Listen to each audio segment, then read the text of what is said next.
But when she tries more than just friending people, things get ugly. What kinds of things were people saying about you? I was a bad person. I was horrible. I went through a whole lot. The young couple that she says bullied her Honey, I didn't know it was bad. Oh my God. end up dead, caught in the crosshairs of a Facebook feud. There's no trust on either one of them. They're right. Those kids. This is the bedroom Billy Clay was found.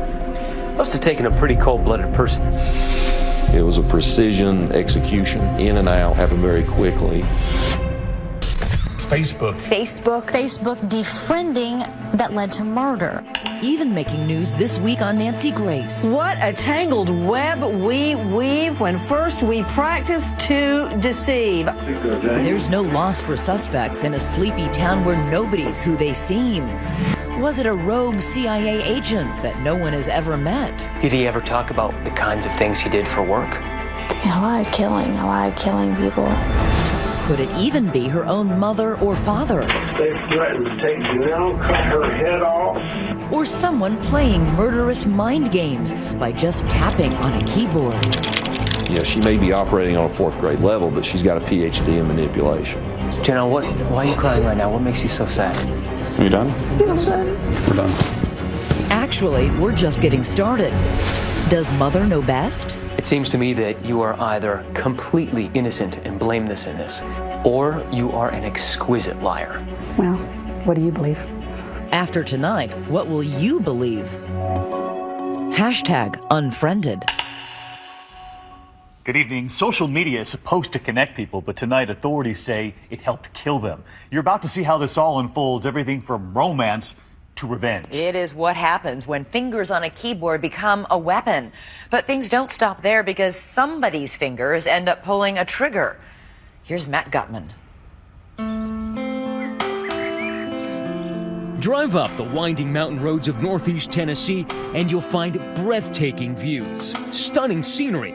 They don't call it Mountain City for nothing. Everybody knows everybody. Everybody's related by blood or marriage to everybody else. They all go to the same churches. The sign at the city limits would like to suggest this is a congenial community of 2,500 with its arms wide open. The sign welcoming people to Mountain City says a friendly hometown. Friendly to you? No. Why not? Because I wasn't born and raised here. I didn't grow up here. People here do not like outsiders. Janelle Potter could have used a good friend. Plagued with debilitating health problems since she was little, she's now a loner who spends most of her time inside this shuttered ranch house, under the watchful eyes of parents Buddy and Barbara Potter. What kind of person is she? Good-natured, sweet person. She's not an angry person. Naive, young, innocent? Yes, very naive. She's young in her mind, more young than her age, I think. And although she doesn't sound like it, Janelle is 30 years old. She looks good, right? Her room is filled with stuffed animals that stand in as friends. She doesn't work, doesn't drive, and she confides in us she's never been with a man. What were the rules? Don't be out past, 12 o'clock at night. No smoking, no drinking, no partying, stuff like that.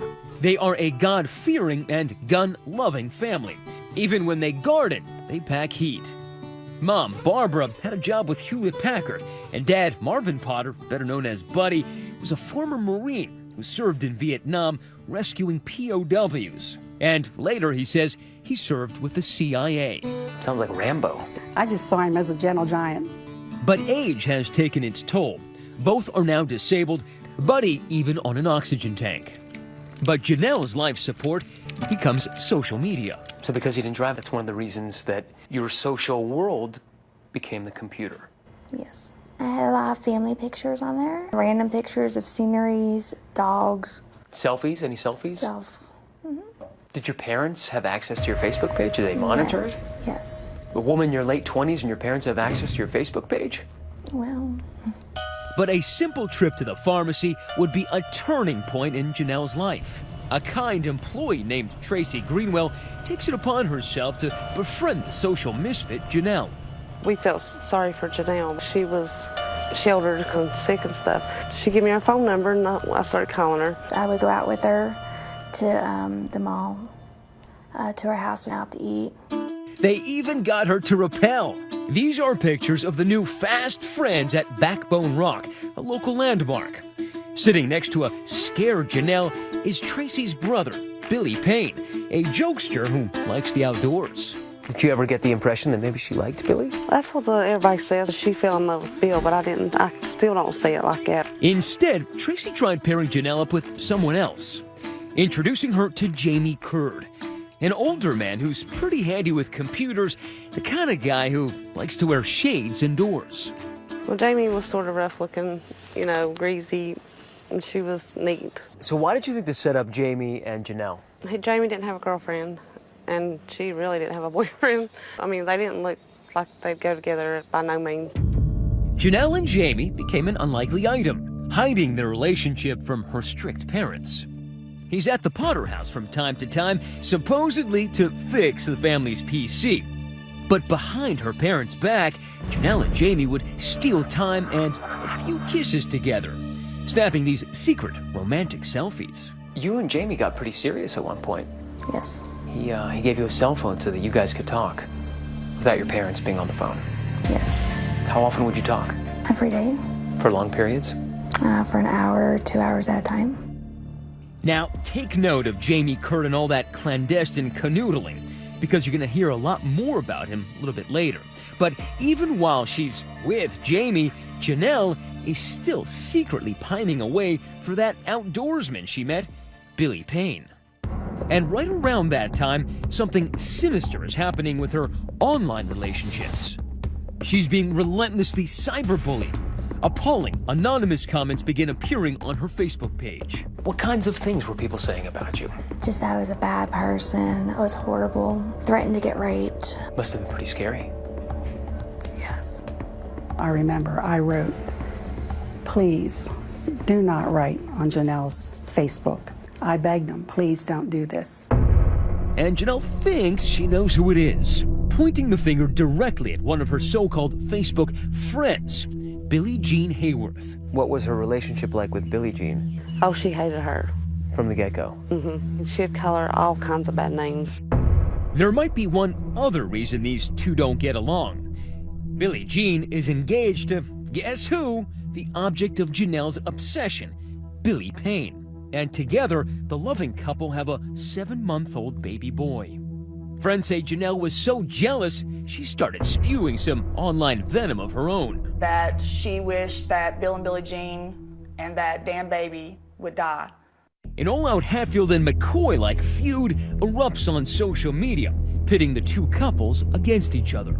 The cauldron is boiling amongst these players, all egging each other on. She was always saying that somebody was mad at her, somebody hated her, somebody wanted to kill her. She was paranoid about it, I thought. But so far, it's all just virtual violence. But then it escalated. I was calling the police a lot. They're trying to set me up, but I don't like this because I'm very sick. They were wanting to blow up my dad's truck, throwing rocks at the house. These are police photographs of a rock that landed in the Potter front yard. Written on it were two names, Billy Payne and Billie Jean. And across the side, quote, "I'm your huckleberry." Now, at one point, did they unfriend you on Facebook? I think we did it to each other. I unfriended them, they unfriended me. Who unfriended who first? I did Bill first, and I think Billy did me. And I unfriended her.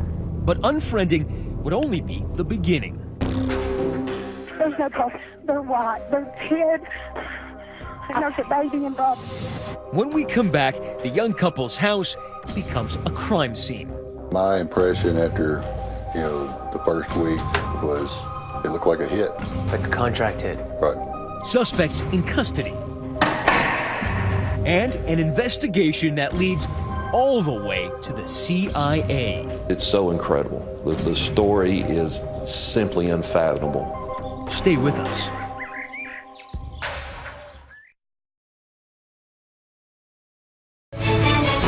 #2020 continues with #Unfriended. Johnson County 911. Honey, I need a needle. It's bad. At approximately 10:30 a.m. on a blustery January morning, a call comes into the Johnson County, Tennessee 911 dispatchers. There's a baby involved. He don't look right. The caller is a friend of Billy Payne and Billie Jean Hayworth. She's dropped by the young couple's home to find the back door open, and inside, something much worse. Their infant son covered in blood, eerily silent but unharmed. He's in one room, she's in the other, right at the playpen. It kind of looks like she's trying to get to her baby. The baby's father, Billy Payne, and Billie Jean, his mom, the young couple who had been feuding with Janelle, have been shot. You can tell by looking at their faces, they're swelled, they're black and blue, they've been beat. Okay, do you want to attempt to do CPR? They're both dead, it's too late.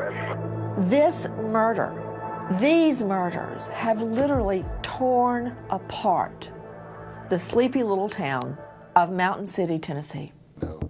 Special Agent Scott Lott with the Tennessee Bureau of Investigation takes 2020 inside the crime scene. And this is the bedroom where Billy was found. Single shot. Single shot in the face. Billy Payne's throat had also been slashed as he lay in bed. Down the hall in the nursery, Billie Jean had been cradling their baby in her arms when she died. That's how they find her, still holding her 7-month child. So it didn't take much time to get from that room to this room to shoot. No. And it's just 5 feet. I think it takes a cold-blooded person to shoot somebody holding a baby. Miraculously, the 7-month-old survived without a scratch. But his parents' cold-blooded killer had left virtually no clues. Were you able to glean very much forensic evidence from this scene? It is a very clean scene as far as physical evidence goes. So no prints, no shell casings, no DNA left behind? Not that we found, no, sir. Would that lead you to believe that whoever did this killing had some training? It looked like a hit. Like a contract hit? Right.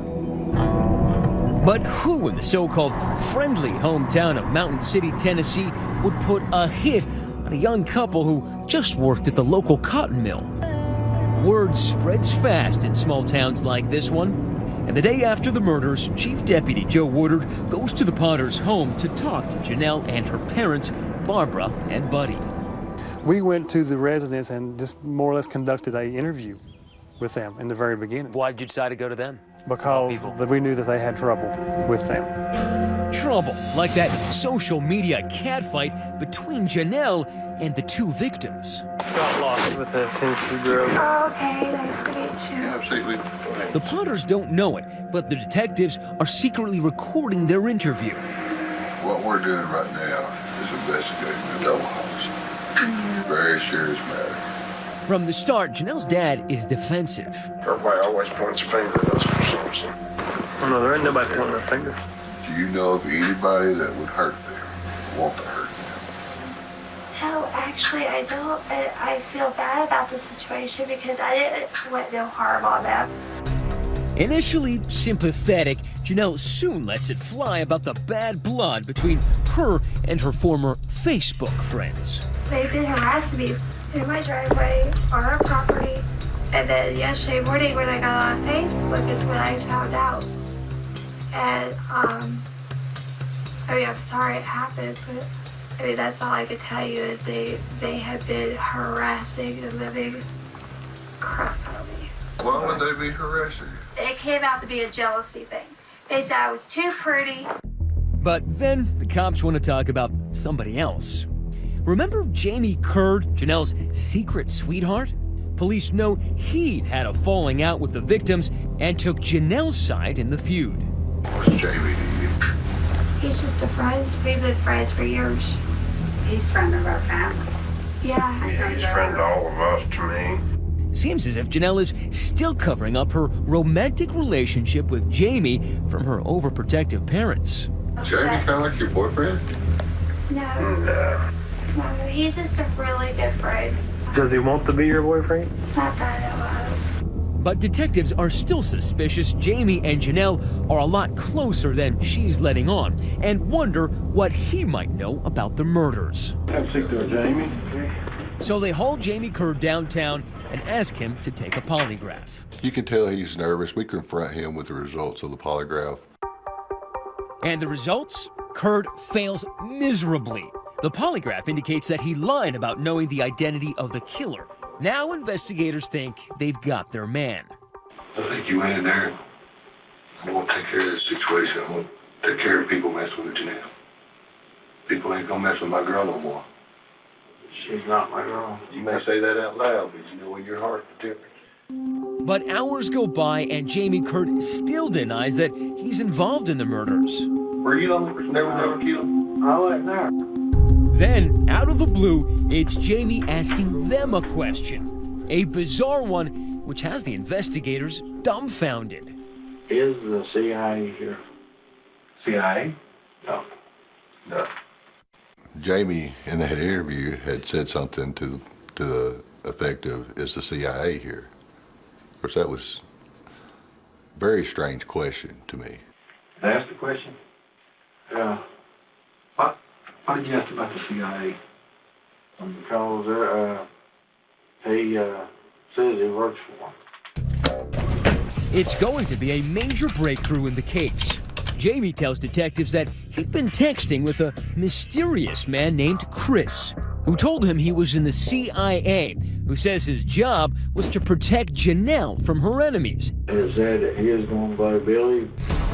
But why in the world would a CIA agent be involved in this tiny town's deadly internet feud? There's 2,500 people there. There's a guardian angel CIA agent. I smell a rat. And when we come back, I'm not going to tell you I did something I didn't do. Why has Janelle's disabled father suddenly become a suspect? I said, you would never, ever consider hurting someone over this, would you? Next.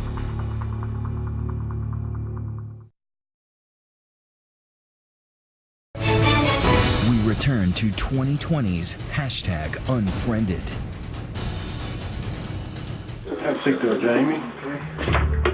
It's 10 p.m. at the Johnson County Sheriff's Office, a department so small that the Chief Deputy's office doubles as an interrogation room. Jamie Kurt has been in the hot seat for nearly 6 hours, interrogated about the double murder of a young couple that allegedly bullied his girlfriend, Janelle. I tell you what's gonna make you feel better when you tell us the truth. After a bizarre exchange with detectives about Jamie being in touch with someone supposedly in the CIA, Jamie's about to drop a bombshell, pointing a finger at someone much closer to home. Who shot him? He who? Buddy? Yes. Jamie's just named Buddy Potter, Janelle's overprotective father, as the killer. Buddy, the senior citizen former Marine who needs a 6-pack of oxygen just to breathe, he's not exactly your central casting assassin. Buddy Potter, because he has so many ailments. He's very ill. He's on an oxygen tank, for Pete's sake. No way could he ever pull this off. In an attempt to save his own skin, Jamie agrees to help police snare Buddy. With detectives recording the conversation, Jamie calls his accomplice. It's a trap to get a confession on tape. Well, they're pointing fingers. Oh, Jiminy Christmas. You got rid of everything for good, didn't you? Uh-huh. Okay. That makes me feel a lot better. Yeah. It wasn't exactly a smoking gun, but it was enough for detectives to move in and arrest Janelle's father, Buddy, in a pre-dawn raid. Gun-loving Buddy was almost always gun-toting, so police were on high alert. We knew he had a weapon. And at one point we thought he made a gesture to us. What kind of gesture? Show me. Like he's going to do like this, and we grabbed his arm. And was he in fact armed? He was. Now it's Buddy's turn to answer some tough questions. You know why you're here, right? That somebody's told you I'm the one who killed somebody. Initially, his body language, you could tell he wasn't being truthful with us. I'm not going to tell you I did something I didn't do. He denied everything. We pressed him and pressed him and pressed him. Are you a cold-hearted killer? Take care of your family. Which one are you? I'm protecting my family to start with, but I did not do this.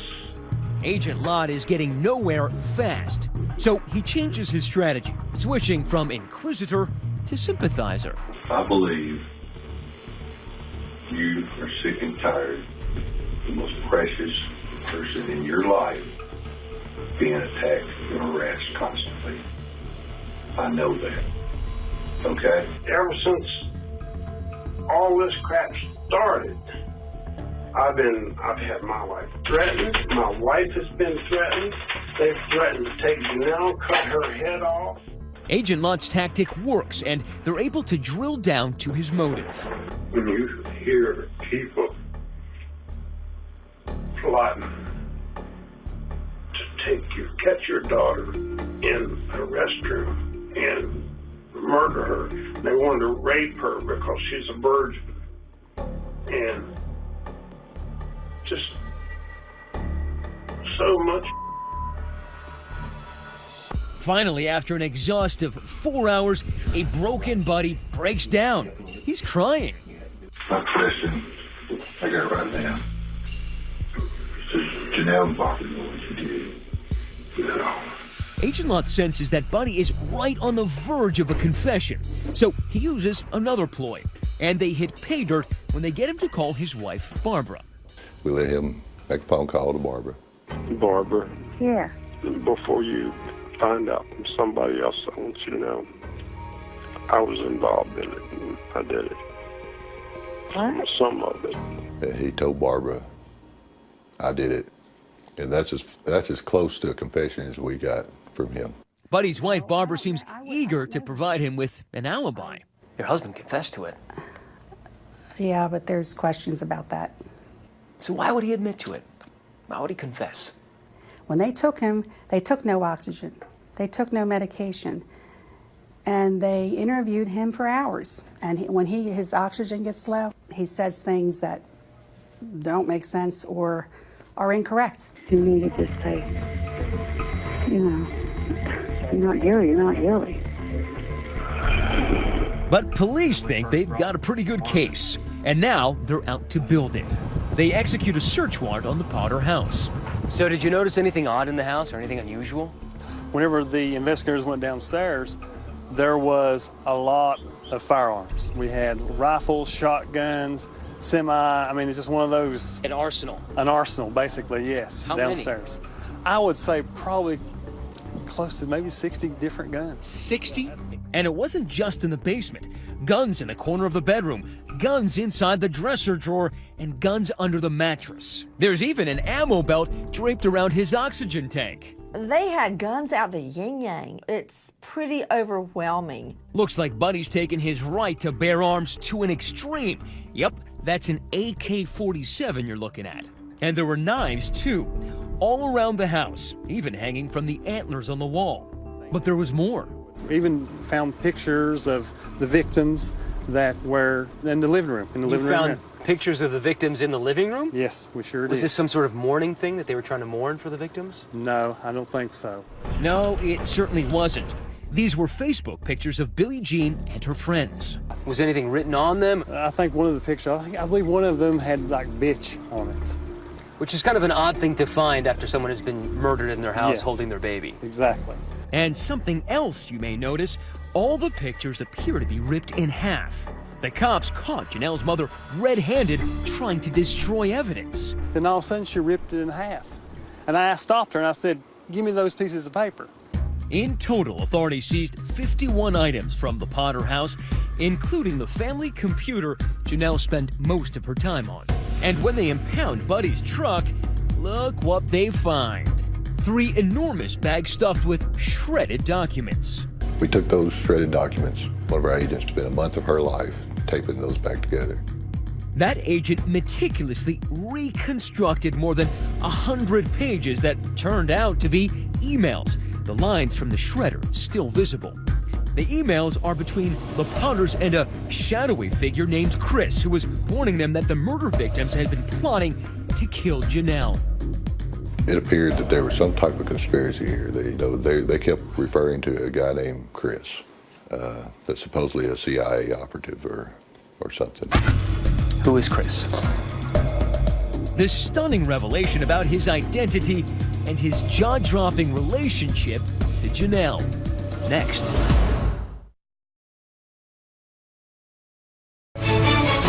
2020 continues with #Unfriended. In any other Middle American crime yarn, the cops would have called it a day. They've got 2 suspects in custody, Janelle's father, Buddy, and her boyfriend, Jamie, for gunning down Billy Payne and Billie Jean Hayworth. Now, both men have confessed to being involved, and both are awaiting trial. But the most unbelievable twist yet was on that Appalachian horizon. It's not really a whodunit to me, it's a why did they do it? Barbara Potter can't make sense of the fact that Buddy is behind bars. He's never been violent. Neither one of us ever broke the law. We tried to do the right thing, always. And yet, there he is at the Johnson County Jail, accused of first-degree murder. So how was such a heinous murder conducted? How would I know that? Remember, a search of the Potters' home reveals an arsenal of weapons and bags of shredded emails. At least 100 pages got taped back together. And in those emails, conversations between Barbara Potter and a man named Chris, who says he worked for the CIA, warning Barbara about threats to her daughter's life. Chris was doing some surveillance and intelligence work, right? He said he was. Who is Chris? I have no idea who this Chris person is. What was his job? He was a CIA agent. What kind of stuff did he do? He said he was down here to protect me, protect my parents. But why would a CIA agent descend on such a sleepy small town? Could it have something to do with Buddy's service in Vietnam? Barbara says that part of her husband's past is top secret. Is he allowed to talk about what he did? No. Never. Was he ever in the CIA or attached to the CIA? He said he was. Chris told Barbara, Janelle's mom, he was watching their every move and was monitoring all that venom the victims were allegedly spreading on social media. He was watching these people, he said, that were harassing her on the computer and calling her. In Mountain City, Tennessee, there's 2,500 people there. There's a guardian angel CIA agent. No. Police are rolling their eyes too. And when they take a closer look at the computer they've seized from the house, a eureka moment. Those emails from Mr. CIA man Chris were all coming from an IP address that belonged to her daughter, Janelle. Every one of them pointed straight back to Hospital Road, Mountain City, which was Barbara and Janelle's home address. That leaves police to deduce only one thing. There is no Chris from the CIA. It was a creation, concocted by Janelle Potter to convince her parents she was in danger. Social media allowed Janelle Potter was to be someone that she wasn't. She invented this character. Exactly. When she invented Chris, she could assume a different identity and be as hateful as she wanted to be. It happens more often than you'd think. It's called catfishing. False online identities are created, usually to lure someone into a relationship, and there's even a whole TV show about it. How come you've been pretending to be someone else? So she's catfishing her mom from the same house, from the same computer. She bought it hook, line, and sinker. How is that possible? She was feeding Barbara's delusions. So Barbara ignores the signs that something is amiss here. It's beyond absurd. In all catfish cases, at some point, the victim of the catfishing is guilty of some degree of being naive. But Janelle's mother, Barbara, is about to go from naive to nefarious. And in those email exchanges, it sure sounds like she wants Billy Payne and Billie Jean dead. In one email to Chris, Barbara writes, "We've had enough. No one wants to kill anyone, but we will." Barbara would take this information and show it to Buddy. Buddy, look what they're trying to do to Janelle. Look what they're trying to do. And finally, they just pushed him to his limit where he couldn't take it anymore.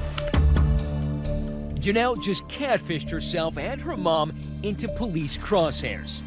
Now the cops want to know where they were the morning of the murders, focusing on the wee hours when Janelle is exchanging secret text messages with her beau, Jamie Curd, and it sure sounds to police like Janelle knows exactly what her father and her boyfriend are about to do.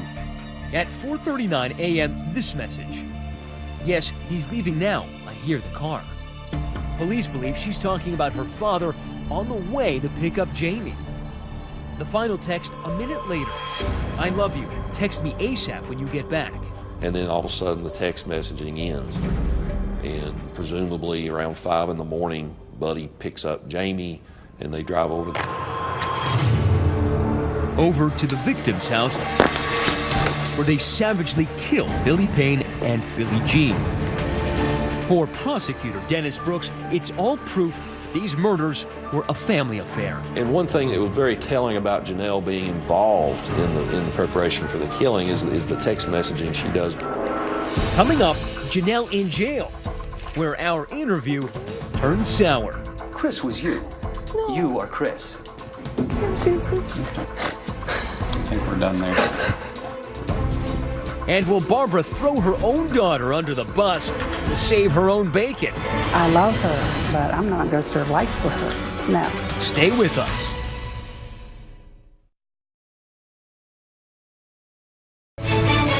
We return to 2020's #Unfriended.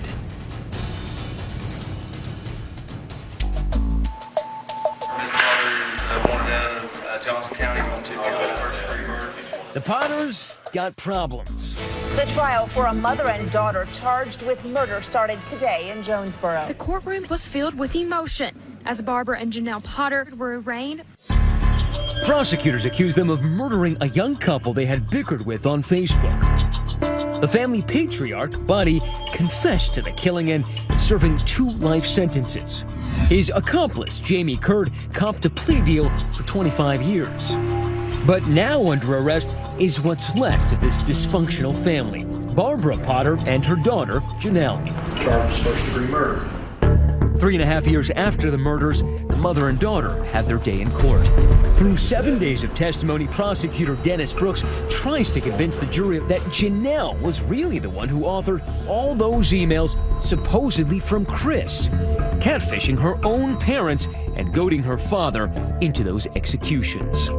Case in point, all that childish writing and those misspellings. R-E-S-O-N, similar throughout the documents.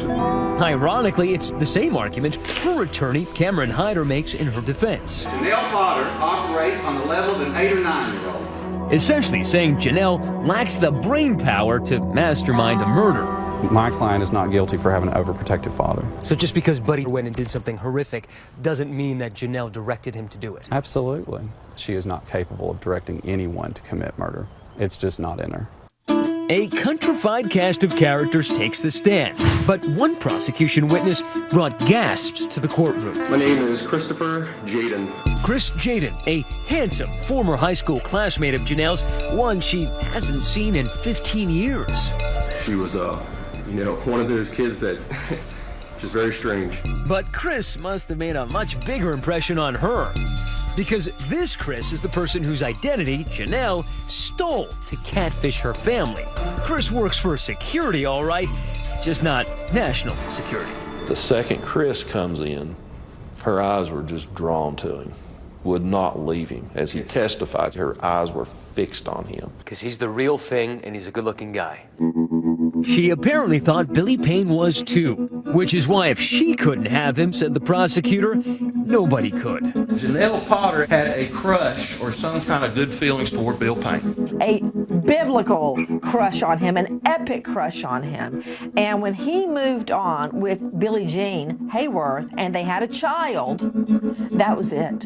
She went berserk. Billie Jean Hayworth moved in with Bill Payne and became pregnant.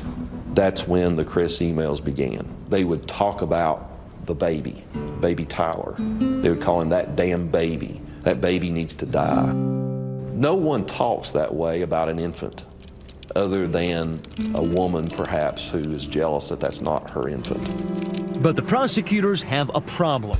Their evidence is entirely circumstantial. There is nothing linking Barbara and Janelle to the crime scene.